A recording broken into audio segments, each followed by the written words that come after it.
Okay, so lately I've noticed my screen time creeping back up again. Like most things that require balance in life, some days I'm really good about being off my phone, and other days I catch myself scrolling way more than I want to. And I don't know, I can always tell when it starts to affect me. I feel a little more distracted, a little more anxious, and I start comparing more than I normally would. But I think I realized it's not about having perfect boundaries or getting it right every day.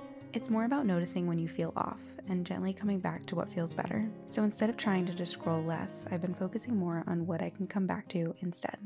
Hi guys, welcome back to another video. I'm not quite sure what I'm going to title this video yet, but I'm assuming by the title it's going to be something about how I'm limiting my doom scrolling or what I'm replacing scrolling with, because I feel like scrolling and being on your phone in general is like working out in my opinion. Some days you're going to be really on top of it, you're going to be super consistent, and some weeks you're going to fall back into your scrolling behavior. And currently that's the week I'm in. I've actually noticed that when I have less offline things to do, so I already finished a hobby I was into, I'm not really reading any books right now. When I don't have those things to replace scrolling in my life, I find myself being on my phone so much more. I find myself trying to be inspired online more. I find myself just when I get bored, I don't have the analog activities and the things off of my phone to fall back on, and then I end up spending a little bit more time on my phone than I would like to. So I figured we'd keep each other accountable and start to find some things that we can do instead of scrolling. I think something I'm trying to just be a little bit more aware of is creating intentionally and not consuming mindlessly. I feel like you can also consume intentionally, but this is where it can be a little bit of a slippery slope, at least for me. I find that I'll have really good intentions going online, and then I easily fall into comparison or just feel myself losing motivation. But I do really find a lot of enjoyment in documenting and sharing things and connecting with so many people online. That's my favorite part. Like, I pretty much respond to at least 90% of comments because I love connecting with people, but it's the mindlessly scrolling that I feel like I always have to keep in check. It's 2:40. I kind of already feel like I've been on my phone too much today. Only, I feel like it's a lot still. It's at 4 hours and 30 minutes. And if you're curious, that breaks down to about 1 hour on Instagram, which, like, that's crazy. 1 hour just on Instagram out of my whole entire day. 30 minutes on my camera because I was filming something. 30 minutes on CapCut because I was editing something. 25 minutes on ChatGPT because ChatGPT is basically my assistant. 11 minutes on TikTok, which is pretty good. I don't really go on TikTok much anymore because TikTok's like the worst for me. I pretty much just like post something on TikTok and then I'll respond to a few comments and leave. I will say, going back to Instagram, I do spend more time on Instagram because I'm in my DMs and I'm always commenting back to people. Still not great, but I kind of view that as like email. 8 minutes on Pinterest and 3 minutes on Amazon. So not terrible, but I feel like it's getting to me already today. I feel like I keep checking my posts that I already posted and I keep scrolling. I'm gonna head out for the afternoon. I feel like that kind of helps me get off my phone more is when I'm out and about. I'm also gonna brick my phone and leave my brick here. I know I've mentioned brick before. I find it super helpful. So this is what my brick looks like. I just have it set up on most of the social apps. So TikTok, Instagram, YouTube. I still leave Pinterest available, although Pinterest is kind of starting to get to me too. I don't know about you guys. I feel like Pinterest has changed a lot. So we're gonna brick this and I'm gonna go get a sandwich. I think I wanna go thrift shopping. I'm starting to slowly get into thrift shopping. I feel like thrifting for me has always been something that has brought me a lot of anxiety because I'm the kind of girl that just goes in looking for something. When I can't find something, I feel like I get very overwhelmed. But I'm coming to realize that thrifting can actually be therapeutic. If you're not really going in to look for something, you're kind of just going in to feel inspired. I actually feel very inspired now when I go thrift shopping. I feel like finding things and touching things that have lived a life before and have a story is really inspiring, whether I buy something or not. But I find it helps me feel more inspired with my outfits or maybe in my home. You never really know what you're going to find, and I feel like that's kind of the fun of thrifting. It's also just kind of like a passive activity that you can do to kind of get out of your head. It slows you down. It forces you to kind of just like be in the moment. A few other things I want to get back into is reading. I feel like when I have a good book, I am scrolling and I'm on my phone so much less because I'm so excited to dig into a book that I'm reading, and getting back into a hobby that has an end goal. So for example, with knitting, I feel like you have to finish it to get to the end product. So you're always constantly working on it. And I feel like this helps because if you want to quickly complete the hobby, you kind of have to do a little bit every day. So I found that to be a great thing to replace scrolling, especially if you're out and about too. I love bringing my knitting when I have downtime and doing that instead of scrolling. So those are a few things that I feel like personally help me get off my phone. But first we're gonna grab a sandwich and we're gonna go do a little bit of thrifting. Figured I would share a quick little fit check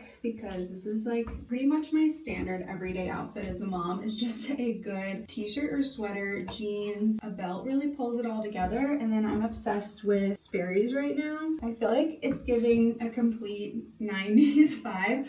Right now we're loving Love Story on Hulu and it's set in the 90s, so I feel like I'm just obsessed with simple 90s fashion, like high-waist jeans with a belt, a cute little blowout. There's just something about a simple outfit that I can just never give up. I also have to shout out these jeans because I'm 5'3", and I feel like the length is just the perfect crop. These might be too short if you are taller, but these are the Everlane 90s cheeky jean, and they are one of my go-to jeans. I feel like they just immediately make me feel super put together. I love the dark wash. Like, they are a true timeless piece of denim. Also, I might have to share what's in this box later because it's for Penelope's birthday. I am so excited. She's going to be 2 in a month, and I still can't even believe it. Like, time when you have a child just goes way too fast. Anyway, I need my sandwich.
Love looking through the home section, although sometimes it can be very chaotic. But I did find some good finds. I found these, just some like linens, which I feel like are great. They actually don't even smell weird. They look like they are super clean. You guys know I love a like sky blue color, so I feel like those will be really cute for like outdoor dinner parties, or I don't know, I love using like different fabrics and textures just around the house. And then I think these are supposed to be more like placemats, but I've been wanting something that kind of has like a lace feel to it, but these kind of feel a little bit more modern. And again, just kind of like a nice texture. I feel like these could be used as placemats or like little napkins. And then I got a basket because you can't go wrong with getting baskets at Goodwill. And then some terracotta pots that we're going to use for our outdoor garden space. Another thing I really wanted to peruse at the thrift store that I just didn't have time for was going through the books. They actually didn't have that many at this thrift store, but I have found that when I am reading a good book, I have zero desire to scroll. Like, I'm so invested.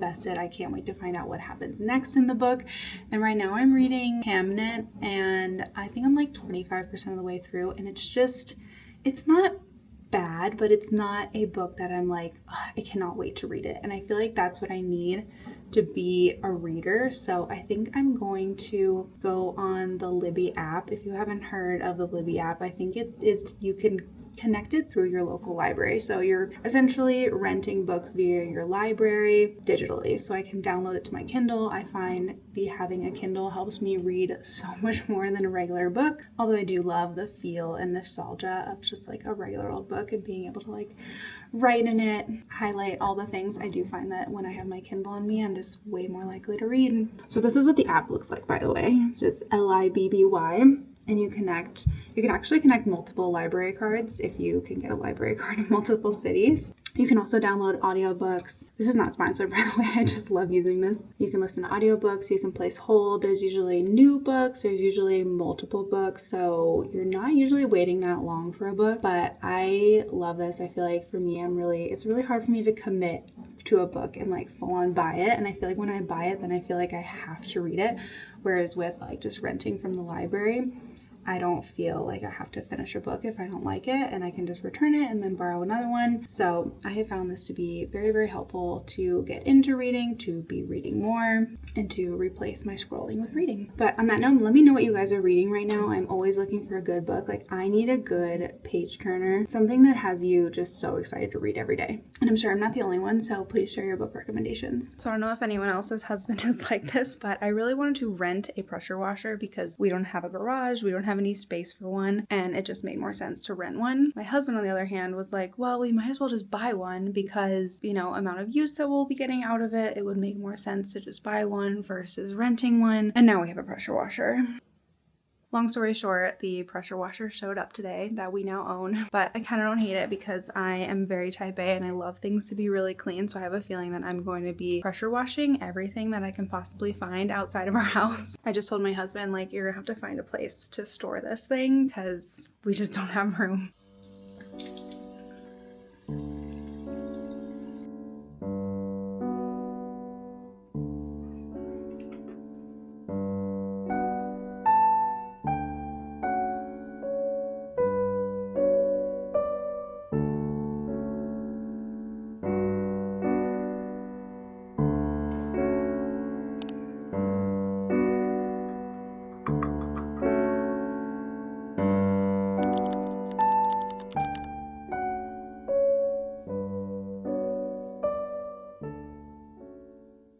Good morning. I woke up a little under the weather. I'm not quite sure if it's allergies because things are blooming a lot earlier than usual, or if I just have another cold. I feel like that's just life these days. I don't know if my immune system or what, but I am just ready for spring and summer to be here so I can stop getting sick. But I'm typically a morning person, so I don't really have an issue waking up, but I have found that in the mornings I like to scroll Pinterest sometimes just to kind of like help wake up my brain while I am sipping my coffee. And I have found that Pinterest is starting to feel a little less like inspiring, and it's starting to feel a lot more like Instagram, in the sense that I just feel like Pinterest has always been aspirational in a way that you're like, okay, that's not my life, like that's just a photo. But now I feel like the comparison on Pinterest is starting to feel a lot more like Instagram and wanting your life to feel more Pinterest perfect. And I know I personally like to share the more romanticized part of life, and I like to share like the little glimmers and things, but I feel like starting my morning with scrolling on Pinterest wasn't really setting me up for the best way to start my day. Sometimes I still like to scroll on Pinterest, or sometimes I like to do a little bit of like window shopping, just because now that I'm a mom, it's kind of hard for me to do those things in peace and quiet. But what I started doing instead, I make my coffee, I sit on the couch, and I like to either read a book. So I just started The Wedding People last night, and so far I like it. It's a little depressing. I'm hoping it gets a little better, but having a good fiction book to kind of help wake up my mind, to kind of get me out of like those negative thoughts. I think I read a stat once, or there was some doctor that studied that like your brain immediately when you wake up kind of goes to all the things you need to do and all the things you need to worry about and all the negativities, that I feel like when I start reading a book, it just kind of pulls me out of my own head and I'm into something that's fictional, that's fun, that is like a good way to start my day. I've also started incorporating meditation again, so I like the Headspace app just because it's really easy to use, and I'll just do like a 5-10 minute meditation while I'm wearing my red light mask because it's kind of hard to do anything while you're wearing that thing anyway. I do find that meditation takes a lot of practice because I still feel like my mind is constantly racing when I'm meditating, and I'll be like thinking about my to-do list, and it does take a lot of practice to kind of like tune out that stuff and focus on just your breathing and being present. But I do think that in the long run, meditation has been really helpful in just focusing on being more present and pulling yourself out of your head and noticing your thoughts a lot more. So I'm excited to start keeping up with that. But those are the two habits that I feel like have really shifted my morning routine to be anti-scrolling, not even on Pinterest, just kind of really getting out of my head and starting the day on the right foot. So if you feel like mornings are also where you struggle, because at least for me, this is like when I have my most peace and quiet, then I highly recommend picking up a book or starting a little meditation practice. I think you'll be so surprised how it shifts the rest of your morning and the rest of your day.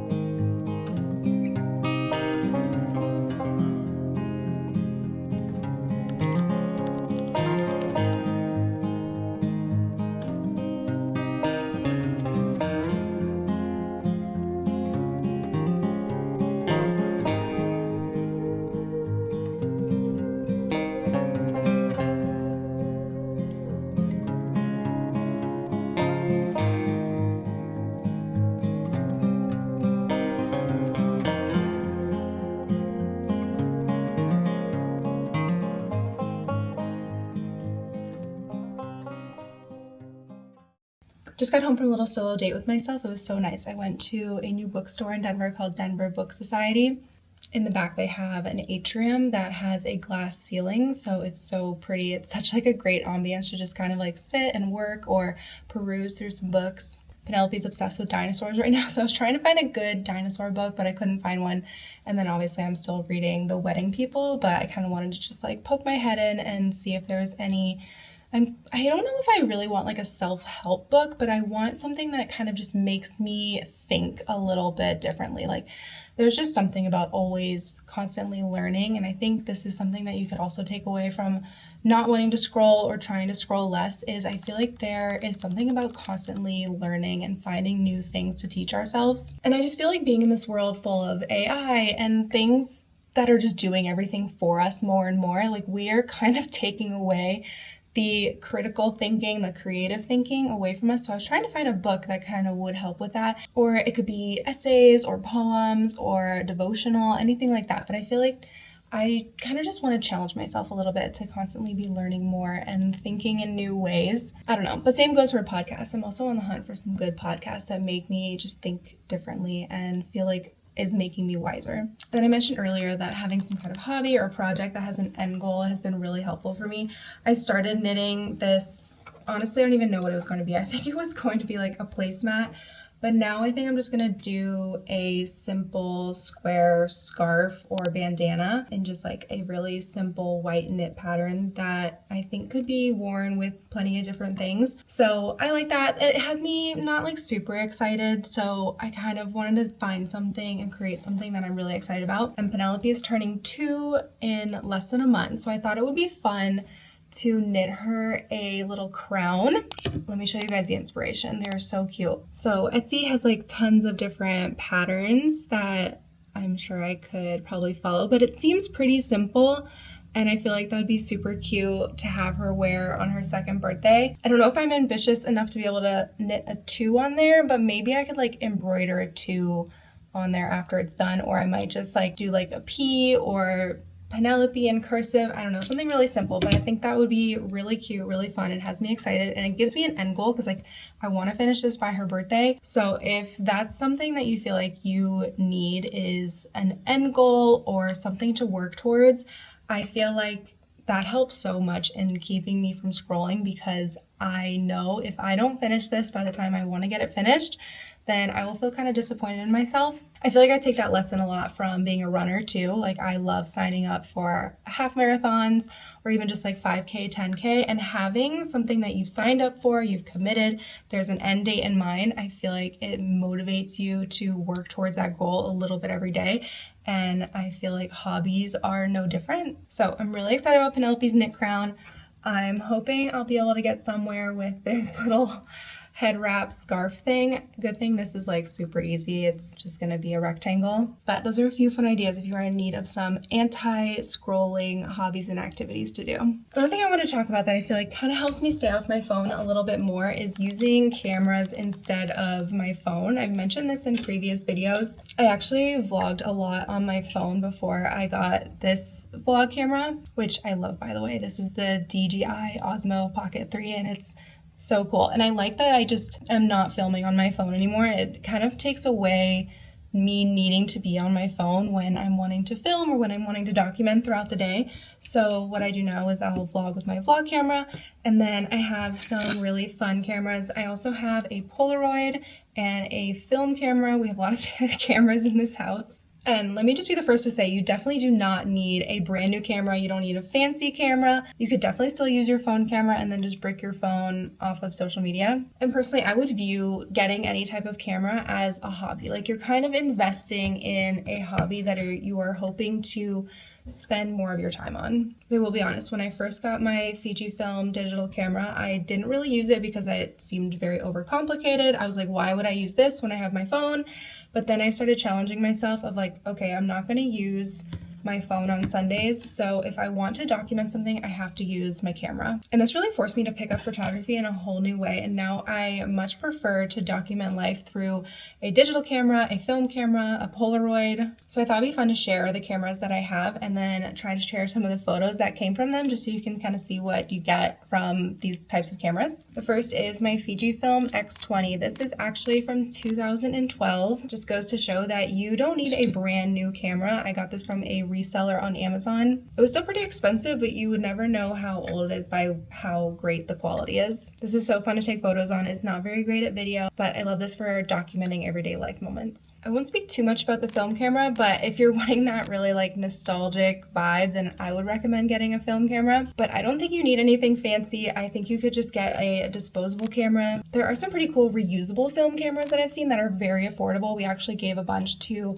all of our wedding guests for our wedding. Obviously, the only downside to having a film camera is that you're gonna have to go somewhere to get it developed. An alternative to a film camera is the Camp Snap Pro. I was gifted this camera and I haven't started using it yet, but basically it's a screen-free digital camera. So you have a slot to your SD card, it just charges via USB. It has 4 different film filters, and then it just shows you how many photos you have taken so far and what the battery is. So far this is really fun. I feel like I would bring this if I was going on like a girls trip or out and about while I'm on vacation or something and I want just like quick little snaps of things, but I don't want to dwell too much on like what things look like. I think this is a really fun idea. I do think it might be a little overpriced for what it is. It is definitely fun to play with. And lastly, we have a Polaroid. This is from Leica. I don't think they make this model anymore, but it's very cute, very vintage. And I feel like you guys know what a Polaroid is, but Polaroids are super fun to have an actual like physical photo in your hand in seconds. And then last but not least, I have my DJI that I'm filming on, and this vlog camera is so cool. Whether you want to do vlogging or not, like again, you don't need any of these things to document your life. But I really have enjoyed using this camera, especially on the go or traveling. I'm like always out and about. My husband and I travel a lot. So I feel like this camera is perfect for that and perfect for filming. I can also take photos on it, and it films vertically if you do want to share on Instagram, TikTok, whatever. So those are all my cameras. This has definitely become a big hobby over the last like 2 years or so. Before that, I feel like I had no interest in taking photos and my phone just did the job for me. But now this is something that I feel like has really helped me romanticize life a lot more. I love documenting the little things and being able to share them online. It's also really helped me to be so much more creative and think about telling a story, whether it's through a video or through a photo or what the moment is that you're trying to capture. So I know photography is not for everybody, but it is something that I think is really fun and helps me be on my phone a lot less. I feel like photography is like the definition of creating over consuming, and it really does help you be a lot more creative. Oh, okay, you can help. You can help me make sourdough, but it's kind of a mess. I've never seen it this bubbly before. I guess it's ready.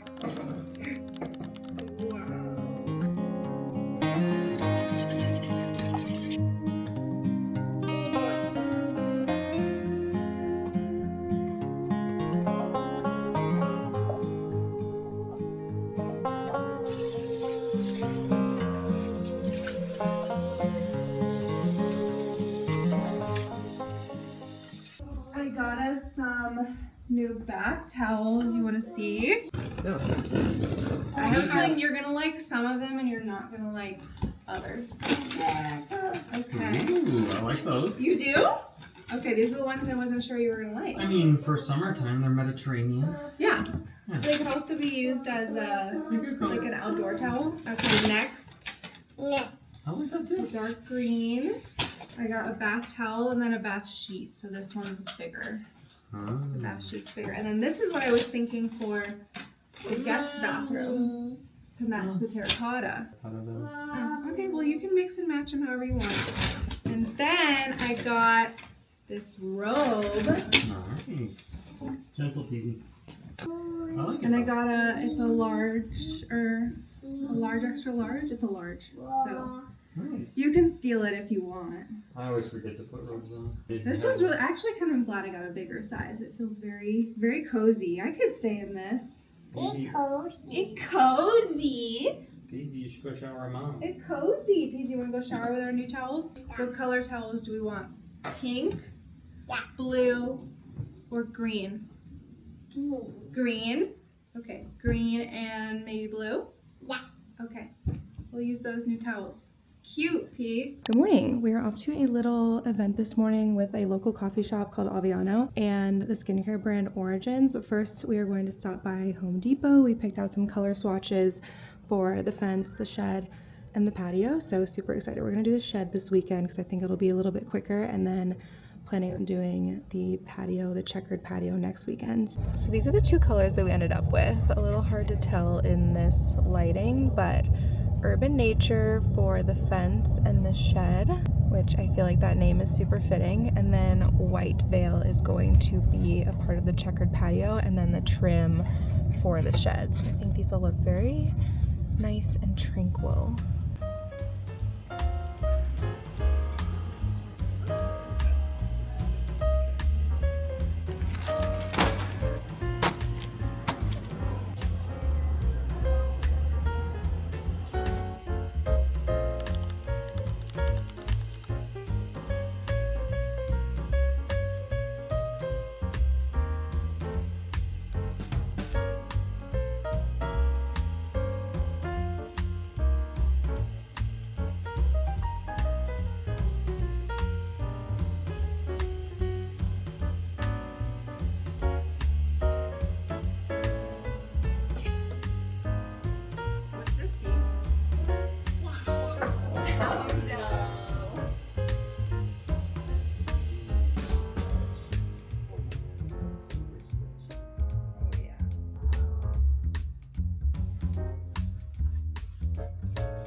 I apologize. I feel like I did not do the best job of filming today, but we are showered, Penelope's asleep, my husband is out with his friends tonight, I have sourdough in the oven, I am ready to just chill out. I'm probably gonna watch a cozy show on my own and start my little crown for Penelope, but today was a good reminder of how socializing and being out and about and doing things is, I think, the #1 way that I don't really want to be on my phone, I don't really want to be filming anything, I don't really want to be scrolling. I don't know about you, but I feel like I have zero desire to scroll on my phone or to be on my phone in general when I'm networking, when I'm hanging out with people, when my husband and I are on a date day together. And today was also just a really big reminder for me to be more proactive when it comes to having a social life, especially like I'm in my 30s, I'm a mom now. Like sometimes I just make excuses for wanting to stay home and not wanting to socialize or prioritize friendships and going out and doing things like I used to, but it was a good reminder today of how much being out with other people, socializing, and having real conversations with people and being out and doing things just really keeps me from being on my phone. I do feel like it is a lot easier to socialize, go out and do things with people when it's warmer out, it's spring, there's so many more fun things to do. But let this be a reminder, if you feel like you're on your phone a lot more than usual these days, to start making plans with hanging out with people in real life, because I struggle with this, and I feel like when I do make time for my friends or I go to social activities, sometimes I dread going, but then afterwards I'm like, wow, that felt so good to have real conversations with people, to connect with them in real life, to laugh and have fun, and honestly just completely forget that your phone exists. So I hope some of these tips were helpful in replacing some of the scrolling habits you might have too. I feel like finding the balance with our phones is kind of ongoing, and only you are gonna know what feels right for you. And sometimes we're gonna have good weeks, sometimes we're gonna have bad weeks. It's kind of just part of the journey. If you have some tips or ideas on things that kind of keep you from doom scrolling or what you like to do instead, I would love to know. I'm always looking for new ideas. I'm gonna finish editing this video. I'm gonna eat some sourdough when it's out of the oven, and watch a little show. Thank you guys so much for watching, and I'll see you in the next one.